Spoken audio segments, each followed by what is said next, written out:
Greetings and hello, Find Us Alive listeners. It's me, Anna, writer and director, and your DIY merch store vendor.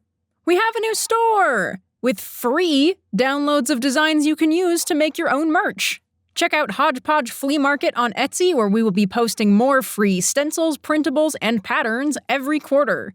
I will be making a lot of original art for this store that is not going to be available anywhere else, so make sure you check it out, Hodgepodge Flea Market on Etsy. We also have some new patrons to thank. A big, huge thanks to The XB, Dragon Dono, Carol Nguyen Vo, Gimme Creative Support, Curly, and Meowmix MK.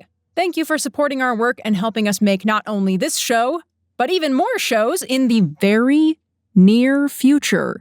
If you want to hear your name at the start of the episode or get other cool stuff like merch, ad-free episodes, and access to exclusive streams, consider supporting us at patreon.com/hodgepodgeaudio. You can also give a one-time donation at hodgepodgeaudio.com. That's patreon.com/hodgepodgeaudio. Thank you so much, and enjoy the episode.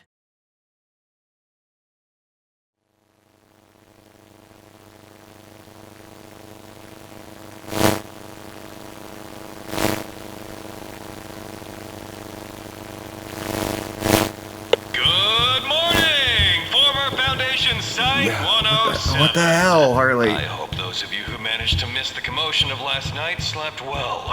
Please tune in to our intranet audio portal for an important announcement. I repeat, please tune into the intranet audio portal for a very important announcement that I do not want to have to relay over the site intercom. Thank you. And an especially good morning to those of you who managed to tune in this fast. We'll wait a few minutes for the rest of the staff to arrive. Harley, what the hell? Good morning, Lancaster. It's 5 a.m. If you can find the patience within yourself to listen to my broadcast like everyone else, information will be revealed to you. Sure. All right. Likewise, the rest of you can stop sending me angry messages. I have been awake all night, so your pleas of "we're tired" and "it's too early" mean nothing to me. In other news, at roughly 3 a.m., Officer Raddagher escaped the void and made it to the outside. What? Through her escape, we have made a most exciting discovery. We have found tentative allies in the outpost employees, our former co-workers. Dr. Sanders, formerly a member of our esteemed research department, did not comply with O1's termination order, and instead sent Officer Raddagher home with several vending machine snacks and a directive to tell the rest of us that we have not lost all sympathy from the outside. Not from her, and not from the others outside Nevada. I know what you're thinking. But Dr. Harley, that's you by the way, that's how you sound. Couldn't it be a trap? Couldn't they be attempting to lure us out in order to establish a more efficient means of killing us all? Of course. But fear not, my fellow Void denizens. Our means of exchanging goods requires only one of us to leave at any given time. Love, you'll need to monitor dump truck more closely. Not a problem. Is it my perfect boy? And keep your piece on you. Nobody who isn't carrying a weapon is allowed to touch him, you included. On the chance this is a trap, we're not sending anyone out there unarmed. Then we could send Highway out with us. He could protect us. He probably ate whatever -2's got made from the missing plants. I thought about it, but I think it's too risky. He's a little too hard to control. So then, if it's a trap, we're fucked no matter what? Not necessarily. We know it might be a trap, and they know that we know it might be a trap. The maximum we could lose is one person. That's too many, I know. Let me finish. We only send one person out with the dump truck machine. Harley? Yes? You think of a better title for the dump truck machine. I don't know. I think the dump truck machine is a good name. It's too long. Sand machine. Not specific enough. -1 machine. Also too long. Anyway, we send one person out. They establish the machine on the outside. We test it to see if we can control it remotely from inside. If we can, that means we can reliably move dump truck and one person in and out at will. And if not? If not, we use a schedule. We come up with times, deliveries at the same time every day. We send someone out. If they don't come back, we assume the worst. If they tamper with the device, we assume the worst. If anything bad happens out there, we assume the worst. I don't want to lose someone else. Neither do I. That's why we're only sending security personnel. With guns. They're prepared, and they know what they might be in for. Where do I sign up? Well, I'm sure Harley would appreciate your enthusiasm. You're one of the 2 people that can control dump truck and highway. We need you in here. And dump truck won't take you out anymore anyway. Do you suppose he knows it's dangerous? He knows everything. More likely he can read Love's emotions or something. 6320 does exhibit a level of hive mind behavior. It wouldn't be out of the question. Do you want to leave? Because Raddagher definitely did. Maybe. I don't know. Good morning, former Foundation Site 107. I am pleased to announce to you that our first exchange of goods with the outside has gone off without a hitch. After approximately 3 hours of coaxing our Star-2 dump truck, Agent Vargas successfully made it to the outside with our expertly crafted dump truck machine in tow. Dump truck did return early, so Vargas was required to use an injurious -1 to get back in with the new supplies. But fortunately for all of us, it seems that such injuries heal upon transit into the void. Minor scarring does seem to be a side effect, however. But the more important thing is that we now have 50 pounds of beans and 50 pounds of rice to add to our pantry. More trials will continue to press the limits of what we can and cannot transport into the void, and more importantly, where such things will reappear when the reset occurs. Which should be in a couple weeks' time. How's progress on getting him to go faster? Slow. Bad. My son is perfect, but he's bad at following directions. Put a pin in that. I have something to show you. You seem weirdly peppy. I'm reveling in our success. Isn't it a little early for that? With the earthquake still happening on the outside and everything? One thing at a time. I don't know. I kind of feel like the earthquakes are the biggest thing, because that's why everyone's trying to kill us, and, you know, the world is getting destroyed. Check this out. Is that an EpiPen? No. It looks like one. It's Don't we not already an have those in EpiPen. here? It kind of seems like a basic type of medicine. It's not to a have. damn EpiPen. Watch. Over the past few days, when we're not bringing in food or survival stuff, we've been bringing in supplies to build this. Oh, it's a light-up EpiPen. We can't call it that, okay? It's trademarked. What is it then? You see this? It looks like the nib of a pen. It's a laser stencil. It burns a -2 into your skin that's only 3 millimeters in length. I thought we couldn't get them down that small. The shape has to have a level of precision that you can't replicate with particles or liquids under a certain size. After a point, even the edges of the sand grains start to distort the silhouette, and you lose the replication. Even drawings aren't that exact. But we can print one with a computer. Yeah, we can do whatever we want with lasers. So it works? Yeah. Kind of. Oh, so it doesn't? Well, it does. Then what's the problem? Oh. Yeah, you probably shouldn't use that on a real person. Yeah, it's kind of at straight-to-bone power levels right now. Did you feel that? Barely. I didn't think -1s that small could even make a tremor. Yeah, guess they can. What's that look for? I'm just thinking. She's dead. They're both dead. I've killed them. They're not dead. Where is she gone? I heard them drag her out. Where did Will you they... sit down?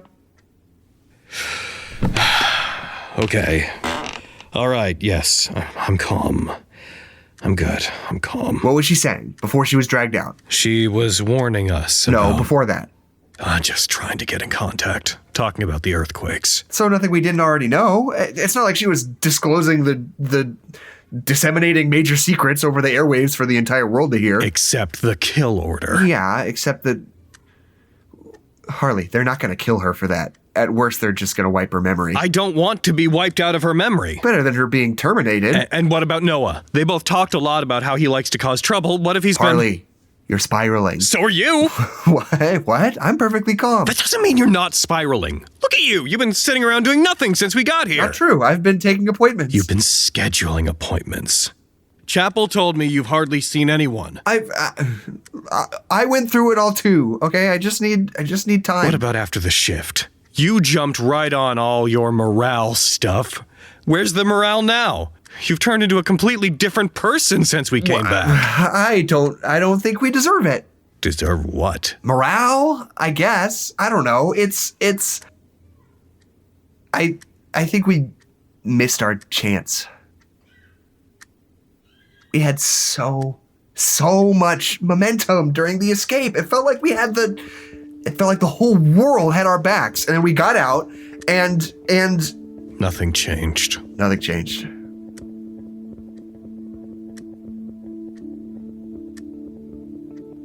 I mean, I guess I'm the idiot for thinking it was ever going to. We can change it. One step at a time. No, Harley, we can't. It's just a lie that we're telling ourselves so we don't feel bad that none of us, that we didn't make a move when we had the chance. We wasted our opportunity to make any kind of difference. We can make another opportunity. How?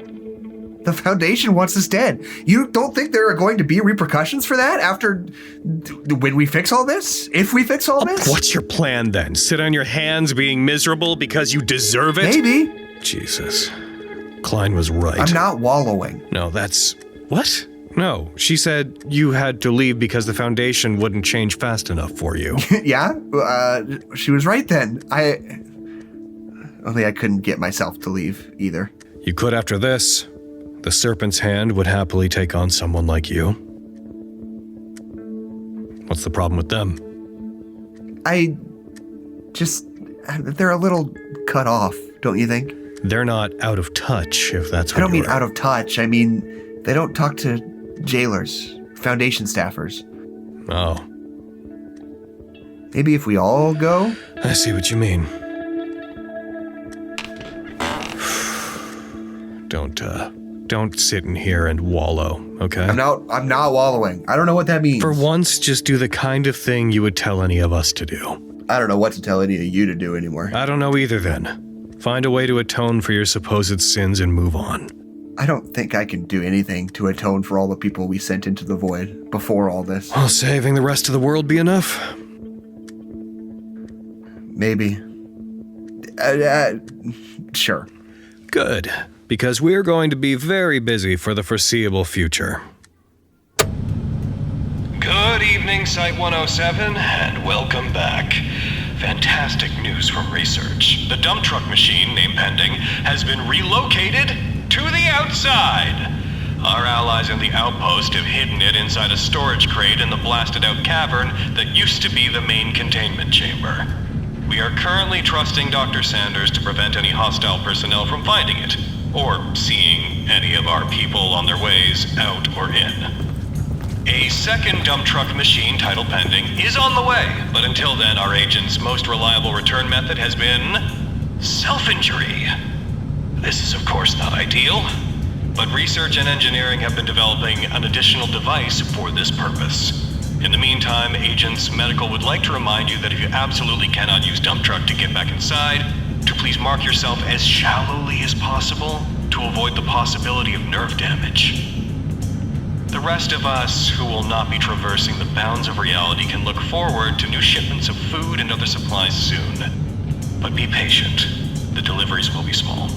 Good evening, Site 107. This is your evening edition of Things We Have Restocked with Dr. Harley. Tonight's topic? Clothing. I do hope you can all forgive the speed at which these deliveries take place. Our allies only have a small window of time to use the mineshaft elevator, and moving large quantities at once is difficult. Tonight, we will have one large garbage bag of scrubs for the medical department. Tomorrow, we will be trying for t-shirts. A few other important announcements, Site 107. If you see red duct tape on any object or container, please do not remove it. Containment and records are carefully tracking the volume of everything we bring in from the outside. The reset, by our calculations, will occur in just over 2 weeks. Research hypothesizes that new items will reappear in BH9 where they came in, so we are looking to ensure that we don't exceed the containment chamber's available space.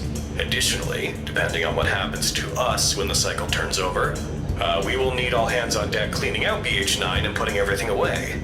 Let's all be thankful that all the random items we vandalized on the outside didn't come into the building with us, or our jobs would be several degrees of magnitude harder. Just think of it like digging out BC2, only without the screaming coworkers. Good evening, Site 107. I would like to start off tonight's episode with an announcement from Dr. Chapel and the rest of psychology. Most of the rest of psychology. This Friday, we will be throwing one large birthday party for everyone in the site to celebrate everyone's birthdays that we missed while trapped. Gifts are not required, naturally, but I'm sure your friends and coworkers would still appreciate a handwritten card or two, even if it disappears when we reset. If you would like to volunteer to help craft decorations, there is a sign-up sheet posted on the bulletin board in BH9. Thank you to Dr. Chapel for pulling this together. You know what I would love, Site 107? A pair of socks. The ones I came in with have the makings of a hole in the big toe. But now, it's opened considerably, allowing my bare toe to experience the inside of my shoe, which frankly I do not care for at all. If anyone has a pair of socks to spare, I would love one. I know that security is not taking requests for what we may bring in, but I am simply speaking my mind. I'm not making a request. I'm only saying that I would be greatly appreciative of some kind soul could bring me a new pair of socks, maybe a bottle of bourbon, if it isn't too much trouble. No. Please. I'm not letting you out there, Harley. You're too important. And you have no fighting experience. Raddagher's out there right now, and she doesn't have any. She's only been out like 3 times. She's not even getting a delivery. She's just testing the second dump truck machine. I was in the military. Didn't you get shot like 5 minutes after being deployed? I have the spirit. You're not gonna be able to reach her from their equipment anyway. It's worth a try. So, your plan is what? Sneak into the tent after dark and broadcast to Site 64 and Overwatch Command that Dr. Harley is still alive and chilling outside the anomaly, ready to be shot full of holes and incinerated. I don't need to talk. I just want to listen and see if she's there. It's too much of a risk. We don't even send people up the elevator. I need to know that she's okay. We'll see if one of the allies can check, but don't hold your breath. Klein. Hey, you were supposed to wait for the dump truck machine to bring you back. Emergency. Talk. Big earthquake on the Wasatch Front. What do we have on the Wasatch Front? Site 553 for insectoid containment. Multi-breach. Everyone in the outpost is being moved out to help. How big of an earthquake? 7.2. Jesus Christ. The outpost will be empty tomorrow. It's an earthquake, not a vacation day. Try not to look too stoked about it. I'll make an announcement. Attention Site 107. Please report to the AB floor in 15 minutes for an important briefing. I repeat, please report to the AB floor in 15 minutes. A 7.2? That's what she said. What are we supposed to do? You are supposed to keep everybody sane, which I would note you have not been doing very actively. I've had a lot. Lancaster, I'm not trying to bite your head off or anything, but everybody is looking for answers on what to do, and the answer is always what you can. You're not research, you're not containment, you're psychology. The fucking world is ending. Yeah, and we need scientists and engineers with clear heads. I feel like I need to do something more. You already have something important to contribute. Focus on that. In order to volunteer for exterior duty, you must pass security's firearm safety and marksmanship screening. This should be doable for most of you, as firearm instruction is standard in the basic training of nearly all Foundation staff positions. Trigger discipline I am less worried about, but I know for a fact that some of you could not hit the broadside of a barn with a .22. Nevertheless, your enthusiasm is welcome. Starting tomorrow, we will be sending people out one at a time, as frequently as dump truck will let us. The first party will verify that the outpost is indeed empty, as Sanders claimed it would be. Subsequent supply runs will be focusing on bringing in electronic devices and associated tools. The completion of the laser pen should, hypothetically, allow us to return to the building from anywhere on the outside, without the need for self-injury. Our previous directive of secrecy is to be disregarded. We are stripping what's left of the building and the outside for parts. Staying under the radar is no longer a priority so long as the structure is temporarily vacated. Our priority is to contribute whatever we can to the cessation of 6320's spread on the outside. Please do not mind the small tremors as research and engineering work on the device. Although the tremors resulting from the creation of such small -1 instances may be small, they will be numerous. Be advised that we have everything under control. Have fun, don't die, bring back something good. Hey, can I ask a question? Shoot. What happened if the whole site got covered in them? -1s, I mean. Nothing good. Come on. But it happened when we were on the outside. And when we came back in, everything was covered in them. But the building was still, you know, it didn't look that bad. -1s carry over between resets, love. We don't know what it might have looked like at the end of last cycle. The -2s were fine. The -2s aren't human. They don't even breathe as far as we know. Dump truck barely has a heat signature at all. I'm just asking questions, okay? I was just curious about what would happen. You wanted my help, right? I'm not a scientist. What kind of help am I supposed to give you? I was just asking what would happen if there was no more space left. Like, does it always have to make -1s? And what happens if it runs out of space? I don't know. It would have to go somewhere else for more surface area. Harley, when did Cordell say the earthquake started? 1 second. Okay, what? The earthquakes. When did they start? When did Cordell say? I think the first big one was like a week or so before we made contact. And when did we finish inoculating everyone? When did we finish immunizing people to becoming 3s? Around a week before the end of the cycle. We were all inoculated by the time we did the lecture series thing. Thanks, Harley. Over and out. Oh my god, it is us, isn't it? Yep. I could kiss you right on the mouth right now. I have this knife. Follow me. We have tests to run. What do you need me for? I need someone who doesn't overthink things. Come Klein, stop calling me stupid with using different words. Does that mean we're stopping work on the laser pen? Temporarily. It's basically finished anyway. We just have to test it from the outside and see how much we need to scale back the burn power. Testing your theory is going to cause an awful lot of tremors. Better tremors in here than catastrophic earthquakes out there. What's the plan? We can't just keep making -1s. Even small tremors are eventually going to damage our equipment. Medical has to recalibrate stuff every time there's a big one. Plus, we're eventually going to run out of sand. We don't need sand. We've been making dozens of tiny -1s as we've been testing the laser pen. When? I haven't felt anything. They're small tremors. You haven't been close enough. So what do you need me to do? Someone needs to get in touch with the outside. Two-way contact so we can tell if the quakes have stopped. We can read the local measurements that the outpost takes, but we need to know if they've stopped everywhere. Hey, Klein! In a minute. We just need to be sure that Site 01 didn't keep anyone behind to watch the town. The outpost seems empty, but we should still be wary of traps. Klein, it's kind of an emergency! Lead with that! What's going on? Lancaster stole the pen thing! He stole it? Yeah, he took it and... hold on, Ingrid was the one who saw him. Here. He took the laser pen into the anomaly. What does that mean, he went into the anomaly?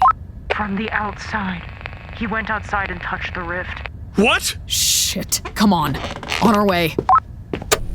God damn it, Lancaster. He's not in here. How fast can dump truck get us out? Us? If anyone is going out there, it I can't isn't rush you. him. He'll get stressed. Like hell, I'm staying in here. How many people can he take out at once? He's got 4 feet. Maybe if we had 2 dump The fuck was he thinking? We'll get him out. There is no getting him out. We've never recovered anything from in there. There's no oxygen.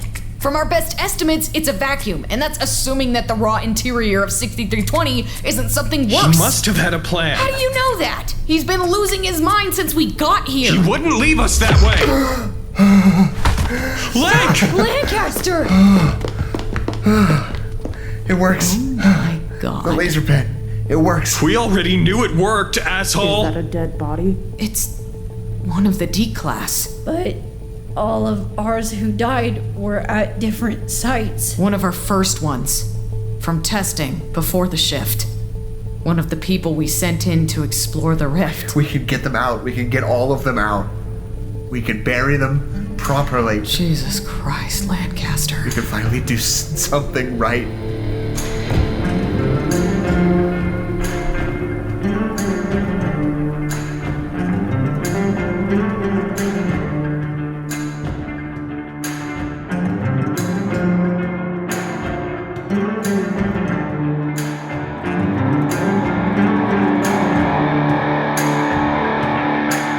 Episode 68 was written and produced by Anna Maguire. The voice of Harley is Logan Laidlaw. The voice of Klein is Taschia Ritter. The voice of Lancaster is Jackson McMurray. The voice of Agent Love is Tabitha Bardall. The voice of Raddagher is Anna Maguire. Original music by Jackson McMurray. If you like our show and want to support us, sign up for our newsletter at hodgepodgeaudio.com. This podcast, along with all content relating to the SCP Foundation, is released under a Creative Commons Share-alike 3.0 license. Thank you for listening.